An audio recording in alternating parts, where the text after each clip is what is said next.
Hey everyone, it's Riley. Welcome back to my first year on T. It's been a while.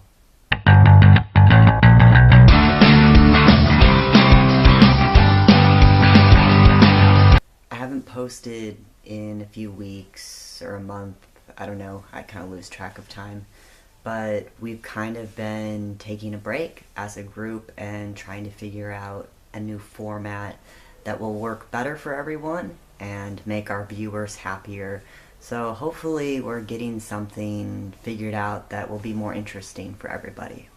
I've also kind of stopped uploading as much because I kind of am going through this thing where I'm not sure that I want to keep doing YouTube. And I'm gonna make a video, it sounds stupid, but I'm gonna make a video about why I don't really agree with YouTube for my channel.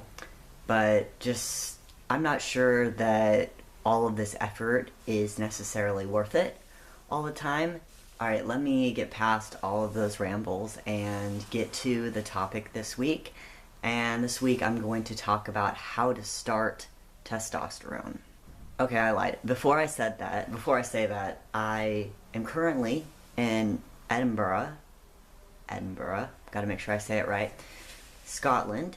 So I've been doing a bit more travel. Last video I uploaded on this channel, I was in Portugal, so spent a few weeks there, and then I was in Ireland for a couple weeks, and I've been in Scotland for almost a week now, and I head to England tomorrow. So in case you care about my travels, there's your update.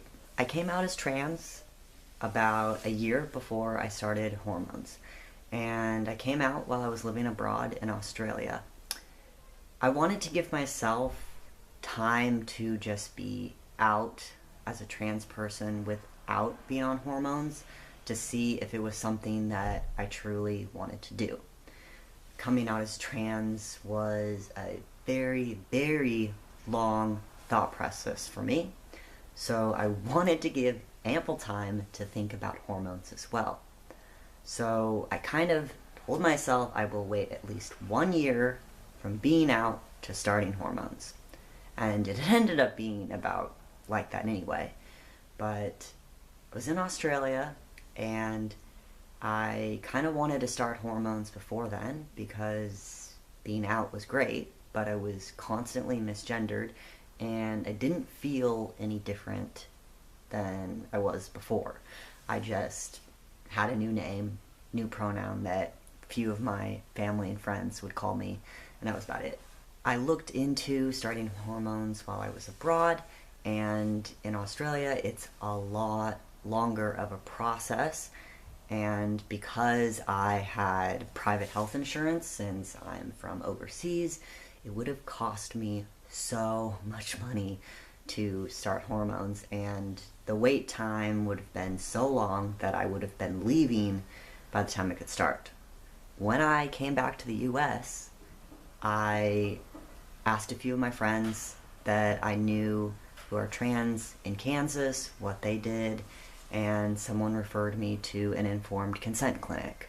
I made an appointment with them about 2 months prior to actually going in, and that was just because I was still in Australia. So I went into this doctor like 9 days after being home, and the only reason I waited that long was because it was Christmas right when I came home, so I just like waited a few days, and then I went to this clinic.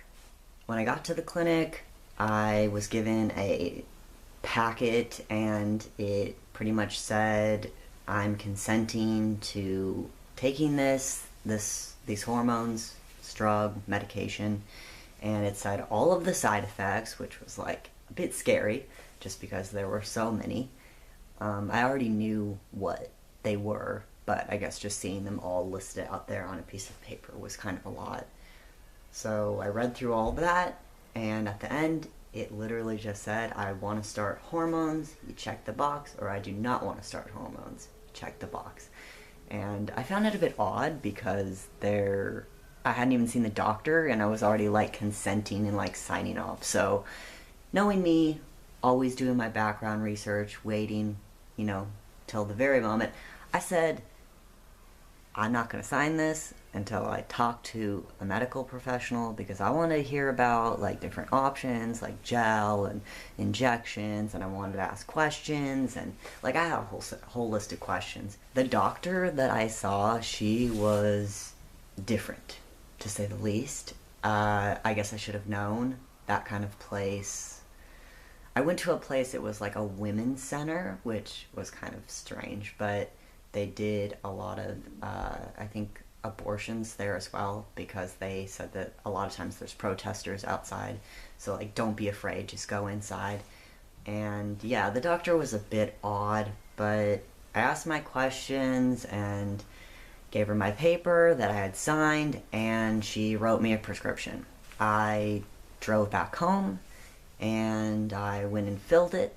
I got my medication while I was there, and I literally had hormones. So from the first appointment to actually having the hormones in my hand, it took just a few hours, and part of that was just because I had to drive far to this clinic, but it was not a hard process for me. I ended up really not liking this doctor, and I also didn't like the 3-hour drive to get to her either, so I ended up switching clinics to a place that's closer to me, and I was worried that, like, since they weren't informed consent, that I was gonna have to, like, go to the therapy or, like, do something to get care with this clinic.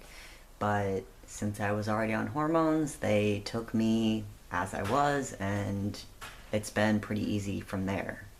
I don't really love the doctor that I have, because she, like, I don't know, the clinic that I go to, it's got lots of different people from all walks of life, so it's like really busy, and it's a non-profit, so I think they're a bit unorganized.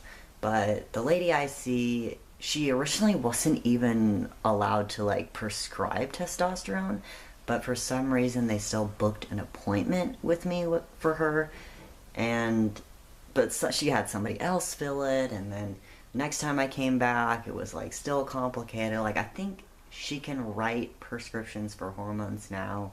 Like, I haven't seen her since I left for my trip, but I'm seeing her in October, and she said it should be all good by then. But I don't know, it's been a lot more complicated than I expected. I didn't expect to switch doctors within the first few months, and then just, I feel like a lot of times I'm teaching the doctors things, or asking them, hey, I want to have my blood work checked, and they're like, oh, you don't need to do that, and they're like mad at me for being proactive in my care. I think that is enough rambles for right now. I just wanted to say everybody's process is different, but I would suggest the informed consent route, just because like it's really not expensive and it's really quick. But I also wouldn't recommend it, because I think it's important to be really sure, and nobody can know if they're sure or not except you. I don't wish I would have talked to a therapist, because like I knew that I wanted to, and I haven't questioned it or regretted it since. But years ago, I wanted to start seeing a gender therapist, but because I was so low on cash, and a lot of times I haven't had health insurance, I never saw one. And when I got to the point where I made the appointment to get hormones, I knew I wanted it. But I'm saying, what I'm trying to say is that if you're someone who's just starting the process, it might be good to see someone and talk to them about it. Because I think my replacement was just talking to family and friends about it, but having someone who's trained in that kind of thing could be really good. Alright, that is all for this episode of my first year on T. I will catch you all soon, and thank you so much for watching, and keep watching our videos. Let us know what you think. We need some motivation for sure. Alright, take care. Bye.